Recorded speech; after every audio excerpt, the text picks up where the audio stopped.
মা বোনেরা, সাথে সাথে আল্লাহর তরফ থেকে ওহী নাযিল হয়ে গেল। আল্লাহ পাক বলেন, জিবরিল আমিন নবীজির কাছে হাজির হলেন। হাজির হয়ে বলেন, ইয়াসআলুনাকা আনিল আহিল্লাহ, হে নবী আপনাকে চাঁদ সম্পর্কে প্রশ্ন করা হয়েছে। যারা প্রশ্ন করেছে, প্রশ্নকারীর প্রশ্নের উত্তরটা দিয়ে দিন। কুল হিয়া মাওয়াকিতু লিন্নাস, চাঁদটা হলো মানুষের জন্য, দিন সপ্তাহ মাস গণনার জন্য আল্লাহ রব্বুল আলামিন শূন্য আসমানে ক্যালেন্ডার স্বরূপ ঝুলিয়ে রেখেছেন। জোরে বলেন না সুবহানাল্লাহ। আচ্ছা আপনারা বলেন, সামনে আসবে রমজান মাস, এই রমজান মাস রোজা আমরা যে রাখবো, তারপর ঈদের নামাজ পড়বো, ক্যালেন্ডার দেখে আমরা রোজা রাখবো, ক্যালেন্ডার দেখে ঈদের নামাজ পড়বো, ঠিক কি না? আরে কথা বলেন না কেন? চাঁদ দেখে? আচ্ছা আচ্ছা, দেখলেন একটা জানা ছিল না, আমাদের জানা হয়ে গেল। তাহলে ক্যালেন্ডার কেউ দেখে না, চাঁদ দেখো। নবী বলেন, চাঁদ দেখো, রোজা রাখো, চাঁদ দেখো, ঈদের নামাজ পড়ো। মানে চাঁদটাই হলো ক্যালেন্ডার। চাঁদ থেকে পৃথিবীতে ক্যালেন্ডার তৈরি হয়েছে। ওহী নাযিল হলো, ওহী হতে তারপর নবী উত্তর দিলেন, তার আগে নয়। দয়ার নবী রাহমাতুল লিল আলামিন বসে আছেন। প্রশ্নকারী প্রশ্ন করলো, আচ্ছা বলুন তো দেখি, মদ এবং জুয়া সম্পর্কে শরীয়তের বিধান কি জানতে চায়। নবীজি উত্তর দেননি, খামোশ বসে আছেন, ওহীর অপেক্ষা করছেন। সাথে সাথে আল্লাহ জিবরিল আমিনকে পাঠালেন। নূরে মুজাসসাম জিবরিল আমিন হাজির। ইয়াসআলুনাকা আনিল খামরি ওয়াল মাইসির, হে নবী আপনাকে মদ এবং জুয়া সম্পর্কে প্রশ্ন করা হয়েছে। যারা প্রশ্ন করেছে, প্রশ্নকারী প্রশ্নের উত্তরটা দিয়ে দিন।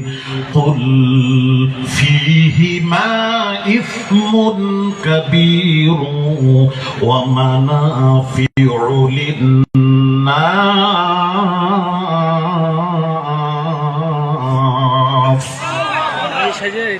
মদ এবং জুয়ার মধ্যে কিছু উপকার আছে, উপকারের চেয়ে অপকারিতা বেশি, যার জন্য শরীয়তের বিধান হলো মদ এবং জুয়া হারাম, হারাম, হারাম। ভাইরা আমার, বাবাজিরা, আমার নবী বসে আছেন। প্রশ্নকারী প্রশ্ন করলো, রূহটা কি জিনিস? নবী উত্তর দিচ্ছেন না, ওহীর অপেক্ষা করছেন। সঙ্গে সঙ্গে জিবরিল আমিন ওহী নিয়ে হাজির।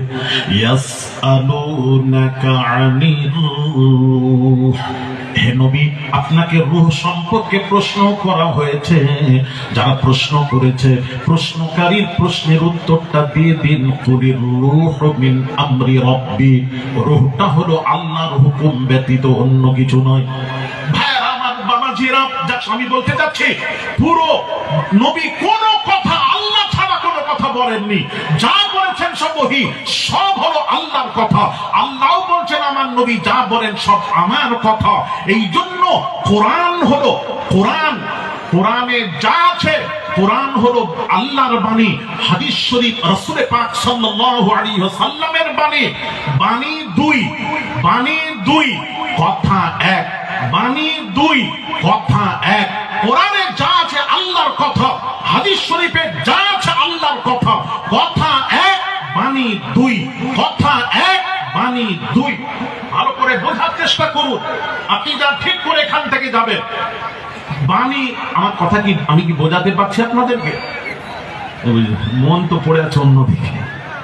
আরে কথা বলেন না, বুঝতে পারছেন? বাণী, বাণী দুই, কথা এক। আসুন ভাই আমার, বাবাজিরা, হ্যাঁ, এই জন্য কোরআন হলো, একটু বুঝুন হাদিসটা কি। কোরআন হলো ওহীয়ে ইলাহি, আর হাদিসে নববিও হলো ওহীয়ে ইলাহি। দুটাই কিন্তু ওহী, আল্লাহর ওহী। দেখেন, আপনারা বলুন, নূরি মুজাসসাম জিবরিল আমিন আমাদের নবীর কাছে 23 বছরে কতবার এসেছেন জানেন? কতবার এসেছেন? এদিকে লক্ষ্য করুন। নূরি মুজাসসাম জিবরিল আমিন অন্য নবীদের কাছে 1000 বছরে, 1200 বছর বয়সে কতবার? কারকে 30 বার, 40 বার, 50, 100, 200, 300, 400 উপরে নয়, সেও হাজার হাজার বছরে। আর আমার আপনার নবী, দয়ার নবী রাহমাতুল লিল আলামিনের কাছে নূরি মুজাসসাম জিবরিল আমিন 23 বছরে 24,000 বার এসেছিলেন। কোন কোন রিওয়ায়াতে 27,000 বারেরও কথা উল্লেখ আছে, আমি ওটাকে বাদ দিলাম, নিম্নটা ধরলাম 24,000। 24,000 বার এসেছেন 23 বছরে। 23 বছরে এত কোন নবীর কাছে জিবরিল আমিন আসেননি, আসেননি, আসেননি। ওই তো বলে দিলাম 300 থেকে 400 এর উপরে নয়। আর আমাদের নবীর কাছে 23 বছরে 24,000 বার। এইবার যখন জিবরিল আমিন নবীর কাছে আসতেন, কোরআন নিয়ে আসতেন, ওহী নিয়ে আসতেন। কোরআন একবার আসাতে নিম্নে 3 আয়াত নাজিল হতো। হিসেব করে দেখা গেল 2222 বার জিবরিল আমিন নবীর কাছে আসাতে 2222 বার নবীজির কাছে জিবরিল আমিন আসাতে 30 পারা কোরআন নাজিল হয়ে গেল। 30 পারা কোরআন নাজিল হয়ে, আমি সব অঙ্ক বলে যাচ্ছি, একটু শোনেন। 30 পারা কোরআন নাজিল হয়ে গেল। এখন 24,000-এর মধ্যে 24,000-এর মধ্যে এদিকে লক্ষ্য করুন, 24,000-এর মধ্যে রয়ে গেল কত? 2222 বাদ দিলে রয়ে গেল 21,778। 21,778। তাহলে আমার একটু প্রশ্ন, একটু আমাকে বলেন না আপনারা, তাহলে 2222 বারে যে কোরআন নাযিল হয়ে গেল জিবরিল আসাতে নবীর কাছে, এবার 21,778 বার নূরি মুজাসসাম জিবরিল আমিন আমার নবীর কাছে এসেছিলেন। কি করতে? মুখ দেখতে এসেছিলেন? মুখ দেখতে এসেছিলেন না, হাদিসে নববী নিয়ে এসেছিলেন। এই জন্য হাদিসে নববীও হলো ওহীয়ে ইলাহি, কোরআনও ওহীয়ে ইলাহি। কোরআন যা আছে আল্লাহর কথা, হাদিসে যা আছে আল্লাহর কথা। কথা এক, কথা এক, বাণী দুই। তাহলে কেউ যদি বলে আমি রাসূলকে মানব না, যদি বলে রাসূলকে মানব না, হাদিস মানি না, কোরআন মানি, তাহলে হাদিস যদি না মানেন, হাদিসটাও আল্লাহর ওহী, হাদিসেও কথা যা আছে আল্লাহর কথা। কোন মুসলমান যদি বলে হাদিস মানব না, কোরআন মানব, আমরা আহলে কোরআন, তাহলে সাথে সাথে সে বেঈমান হবে, কাফের হবে। বোঝাতে পারছি না? বোঝাতে সে কি হবে? বেঈমান হবে, কাফের হবে, ঈমান থাকবে না, থাকবে না, থাকবে না। তাহলে আমি যেটা বোঝাতে চাচ্ছিলাম, ব্যাখ্যা ভুল হচ্ছে, আমি তখন একটা একটা করে ধরলাম। আপনারা বলছেন আহলে কোরআন, কোরআন আহলে কোরআন, ঠিক আছে বলুন। আপনারা নামাজ পড়েন? বলে হ্যাঁ পড়ি। আমি কোথায় লেখা আছে কোরআনে নামাজ? বলে জানেন না?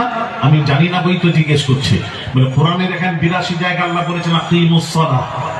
আমি বলেছি এখানে মানে কি? আকিমুস সালাহর অর্থ হলো নামাজ কায়েম কর। কায়েমের কথা এসেছে, কিভাবে কায়েম করব প্র্যাকটিক্যাল কোরআনে কোথায় আছে দেখান। 30 পারা কোরআনে আমরা যেভাবে নামাজ পড়ছি, কোন মৌলবি যদি দেখিয়ে দেয় আমি আপনার দলে চলে যাব, একটু দেখিয়ে দেবে। 30 পারা কোরআনে প্র্যাকটিক্যাল যেভাবে আমরা নামাজ পড়ছি কোরআনে নেই। তখন আল্লাহ বান্দা আল্লাহকে জিজ্ঞেস করছেন, আল্লাহকে প্রশ্ন করলেন, আল্লাহ তুমি নামাজ কায়েম করতে বললে, কিভাবে কায়েম করব তা তো বললে না আল্লাহ। আমরা কিভাবে নামাজটা কায়েম করব? চলতে চলতে, না বসে বসে, না ঘুমিয়ে ঘুমিয়ে, কিভাবে কায়েম করব? আল্লাহ পাক তুমি বললে না কেন? তুমি যখন কায়েম করার কথা বললে পুরো কথাটা বলার দরকার ছিল। আল্লাহ বলছেন সব যদি বলে দিতাম আমার নবীর দরবারে যাওয়া তো তোরা ছেড়ে দিবি, যার জন্য বাকিটা আমার রাসূলের জন্য রেখে দিয়েছি। আমি রাসূলের জন্য রেখেছি। যা রাসূলের কাছে যা, চলে যা। ভালো করে শোনেন বাবাজিরা, ছেলেরা, আকীদা ঠিক করে যাবে। যা আমার নবীর কাছে যা।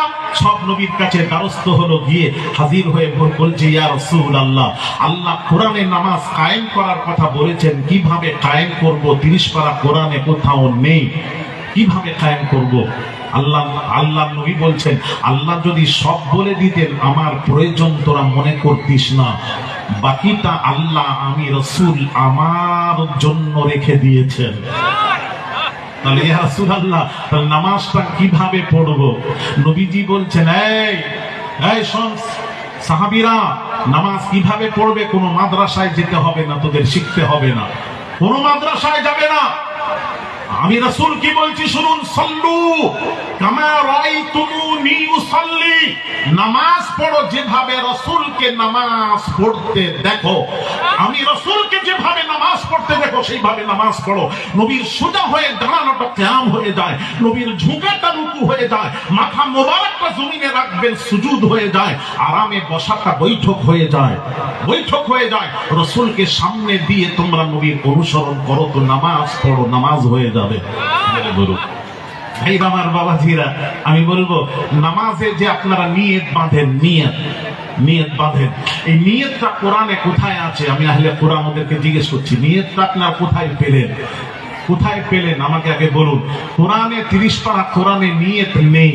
এই নিয়ত শিখিয়েছেন দয়াব নবী রাহমাতুল লিল আলামিন। নবীজি বলেছেন ইদা কাব্বারা রাফা ইয়াদাইহি হাত্তা উযুনাইহি। রাসূল পাক সাল্লাল্লাহু আলাইহি ওয়াসাল্লাম হুজুর বলেছেন যখন তাকবীর পড়বে, রাফা ইয়াদাইহি, দুই হাত উঁচু করো। কোথা পর্যন্ত? দুই হাত, হাত উঁচু করো। কোথা পর্যন্ত? হাত্তা উযুনাইহি, দুই কানের নরম গোশত পর্যন্ত। দেখেন নবী শিখাচ্ছেন, নবী শিখাচ্ছেন, কোরআনে নেই। ইযা কাব্বারা রাফা ইয়াদাইহি হাত্তা উযুনাইহি, তোমরা যখন তাকবীর পড়বে রাফা ইয়াদাইহি, দুই হাত উঁচু করো। কোথা পর্যন্ত? হাত্তা উযুনাইহি, দুই কানের নরম গোশত পর্যন্ত। এই দেখেন এবার বাঁধবেন কেমন করে? সাহাবীরা দেখেছেন, বলে দিয়েছেন। عن علي رضي الله تعالى عنه أنه قال يضع اليمنى على اليسرى تحت السرة رواه الترمذي। ডান হাতটা বাম হাতের উপর রাখেন, ইয়াদাউল ইয়ুমনা আলাল ইউসরা, ডান হাতটা বাম হাতের উপর রাখেন। এদিকে তাকান আমার দিকে, কবজির উপর এইভাবে রাখেন। আর বাঁধবেন কোথায়? নবীজি বলছেন তাহতা সুররা।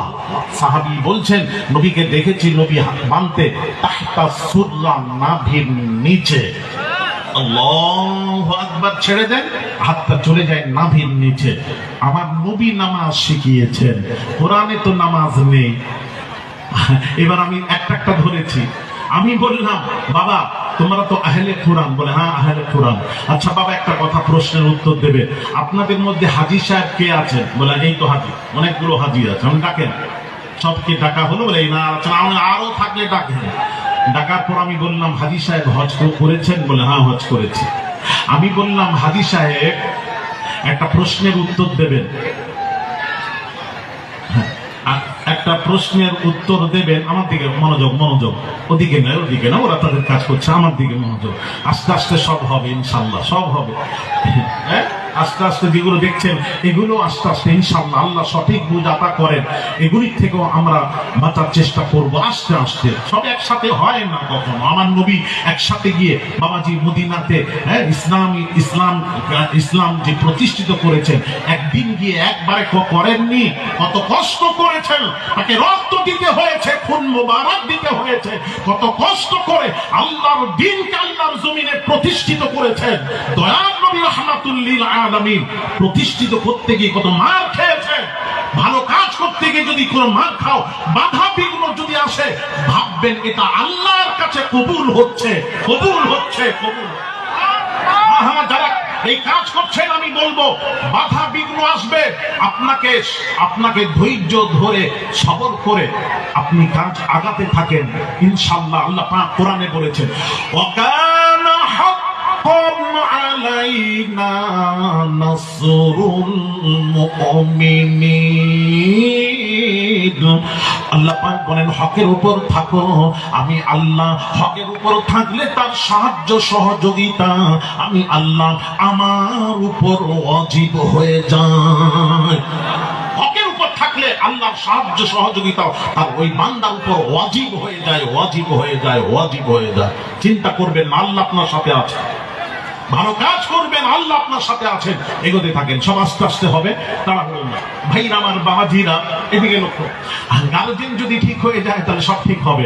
আপনারা গার্জেন যদি বলেন বাবা এখানে যাবে না, মেলা ঠেলা, হ্যাঁ মেলায় যাবে না, সব ছেলেরা যাবে না, ওই রকম গার্জেন হন, গার্জেন হন, গার্জেন হওয়ার মতন হন। আসলে আমরা আস্তে আস্তে হবে, ইনশাআল্লাহ হবে। আমরা গার্জেনের মতো গার্জেনও নেই। যদি হতাম তাহলে আমরা ভালোটা বুঝতাম, খারাপটা